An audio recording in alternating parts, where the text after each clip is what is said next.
আজকে আপনাদেরকে এত সহজভাবে খুব অল্প উপকরণ দিয়ে কোনো ঝুট ঝামেলা ছাড়াই ঘরে পোড়া পিঠা বানিয়ে দেখাবো।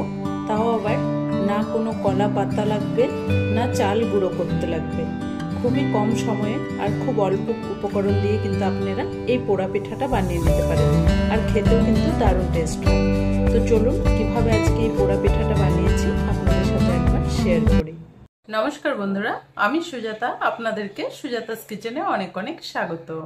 তালের পোড়া পিঠাটা বানানোর জন্য প্রথমেই আমি এখানে কড়াইয়ের মধ্যে অল্প কিছুটা জল দিয়ে দেবো। আমি এখানে হাফ কাপের মতো জল দিয়ে দিয়েছি। জলটা একটু গরম হয়ে গেলে এখানে আমি নিয়ে নিয়েছি 1 বাটি তালের রস। তালের রসটা একদম ঘন আছে, যদি পাতলা থাকে তালের রসটা তাহলে জলটা আর একটু কম নিলেও হবে। এখানে আমি একদম ঘন 1 বাটি রস দিয়ে দিলাম। এবার আমি রসটাকে ভালো করে মিশিয়ে নেব।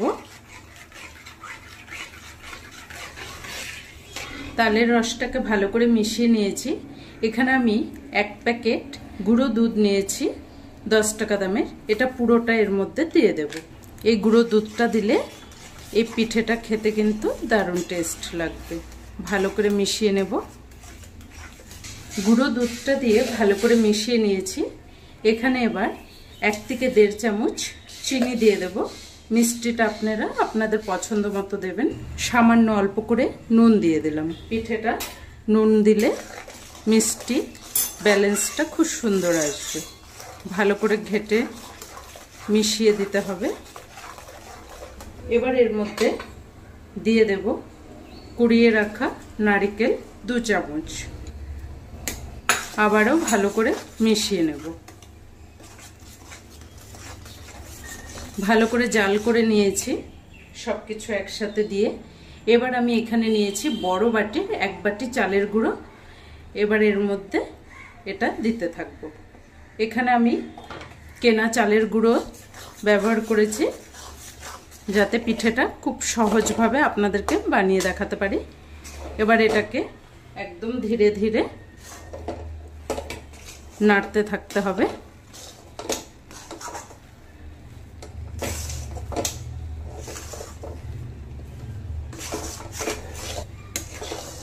তালের রসের সাথে চালটা যেন খুব সুন্দরভাবে মিশে যায়, সেভাবে ধীরে ধীরে ভালো করে কিন্তু নাড়তে থাকতে হবে।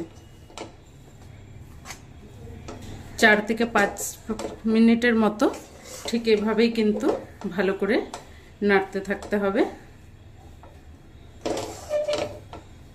ভালো করে কিন্তু এটা নাড়তেই থাকতে হবে 5 থেকে 6 মিনিট। ঠিক এভাবেই ভালো করে, একটু কড়াইয়ের মধ্যে কিন্তু লেগে ধরবে, কিন্তু তাও ঠিক এভাবেই খুন্তি চালিয়ে চালিয়ে ভালো করে নেড়ে নিতে হবে।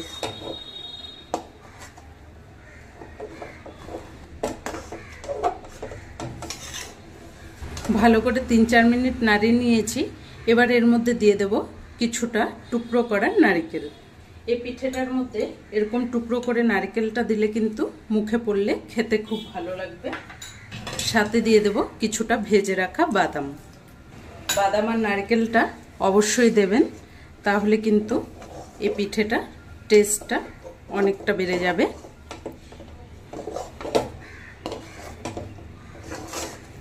আরও 1 থেকে 2 মিনিট ভালো করে এটাকে এভাবেই নাড়িয়ে নেব। একটু নিচে লেগে লেগে গেলে কড়াইয়ের থেকে ঠিক এভাবেই কিন্তু উঠিয়ে নিতে হবে। ভালো করে কিন্তু 5 থেকে 6 মিনিট ভালো করে পাক দিয়ে নিয়েছি। এটা খুব সুন্দরভাবে হয়ে গেছে। এবার এটাকে নামিয়ে নেব। গ্যাসের থেকে নামিয়ে এরকম একটা তাওয়া বসিয়ে দিলাম। তাওয়াটার মধ্যে দিয়ে দেব 1 থেকে 1.5 চামচের মতো একটু অয়েল। ভালো করে লাগিয়ে নিচ্ছি। ভালো করে একটু তাওয়াটাকে গরম করে নিতে হবে। তাওয়াটাকে ভালো করে গরম করে হয়ে গেছে। এবার আমি এর মধ্যে যে মিশ্রণটা বানিয়ে রেখেছি সেটা ধীরে ধীরে দিয়ে দেব।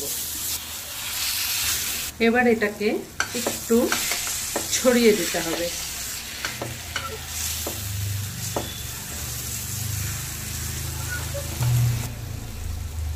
পুরোটা ভালো করে সমান করে দেব একদম। আমি এটাকে একদম হাত দিয়ে সমান করে দিয়েছি, যেহেতু এটা হালকা ঠান্ডা হয়ে গেছে। সুন্দর করে এইভাবে একদম বসিয়ে দিতে হবে এক সমান করে। উপর থেকে চাইলে আরো কটা এভাবে নারকেল দিয়ে দেওয়া যাবে, আর কয়েকটা বাদাম। যারা বেশি পছন্দ করেন দিতেই পারেন, খেতে দেখতে দুটোই ভালো লাগবে। সুন্দর করে দিয়ে দিলাম। এবার আমি এখানে একটা ঢাকা দিয়ে দেব। ঢাকা দিয়ে 15 থেকে 20 মিনিট এভাবেই একদম লো আঁচে রেখে দিতে হবে। 15-20 মিনিট ভালো করে ঢাকা দিয়ে রেখেছিলাম। একটু ঢাকাটা ওঠালাম। এখন আর এটাকে কিন্তু উল্টানো যাবে না, এটা একদম এভাবেই রেখে দেব যতক্ষণ না এটা ঠান্ডা হয়। ঠান্ডা হওয়ার পরে আবার দেখাচ্ছি। এখন এটা ভালো করে কিন্তু ঠান্ডা হয়ে গেছে। এবার একটা প্লেট নিয়ে এভাবে বসিয়ে দিলাম। ঠিক এভাবে উল্টে নেব। খুব সুন্দরভাবে কিন্তু উল্টানো হয়ে গেছে। এবার আমি আবার তাওয়াটা বসিয়ে দিলাম। এবার আবার তাওয়াটার মধ্যে এই সাইড দিয়ে বসিয়ে দিলাম। ঠিক আবার 10 থেকে 15 মিনিট ঢাকা দিয়ে রেখে দেব। আবার ঠিক এক সাইডটা হয়ে গেলে, যখনই মাঝে হয়ে যাবে তখনই কিন্তু একটু সাইড দিয়ে ঘুরিয়ে দিতে হবে, তাহলে খুব সুন্দরভাবে কিন্তু এই পোড়া পিঠাটা সেকা হবে।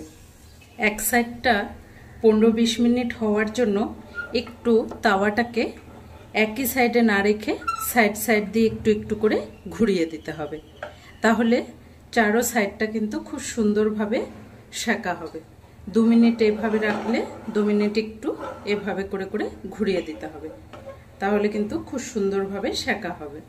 আর ভালো করে 10 থেকে 15 মিনিট ভালো করে কিন্তু সেকে নিয়েছি। এবার আমি গ্যাসটা অফ করে দিলাম। আর এখন এটা যতক্ষণ না ঠান্ডা হচ্ছে ততক্ষণ ঠিক এভাবেই রেখে দেব। ঠান্ডা হওয়ার পরে আবার দেখাচ্ছি।